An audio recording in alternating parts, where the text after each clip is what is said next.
குற்றால அருவிகளில் மிதமான தண்ணீர் வரத்து நீடிக்கும் நிலையில் வார இறுதி விடுமுறை காரணமாக சுற்றுலா பயணிகள் வருகை அதிகரித்துள்ளது. கூடுதல் விவரங்களை செய்தியாளர் செந்திலிடம் கேட்கலாம். செந்தில், கோடை விடுமுறை முடிந்த பிறகும் கூட இன்னும் சுற்றுலா பயணிகளின் வருகை அதிகமாக இருக்கிறது. குற்றாலத்தில் என்னென்ன ஏற்பாடுகள் செய்யப்பட்டிருக்கிறது?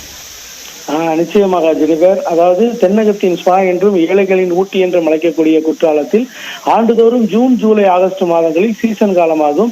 இந்த காலங்களில் இங்குள்ள பிரதான அருவியான குற்றாலம் மெயின் அருவி, ஐந்தருவி, புலி அருவி, சிற்றருவி, பழைய குற்றாலம் உள்ளிட்ட அருவிகளில் ஆர்ப்பரித்து வரக்கூடிய தண்ணீரில் உலகமெங்கும் பல பகுதியிலிருந்து வரக்கூடிய சுற்றுலா பயணிகள் அருவியில் ஆனந்தமாய் குளித்து மகிழ்ந்து செல்வார்கள். இந்த நிலையில் இந்த ஆண்டு பருவநிலை மாற்றத்தால் முன்கூட்டியே சீசன் துவங்கியுள்ள நிலையில் அனைத்து அருவிகளும் தற்போது மிதமான தண்ணீர் வரத்து என்பது வர துவங்கியுள்ளது.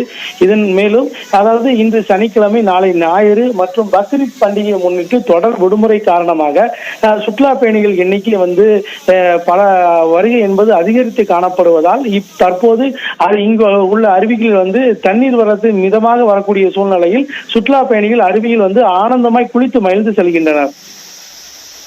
விவரங்களை வழங்கியதற்கு நன்றி செந்தில்.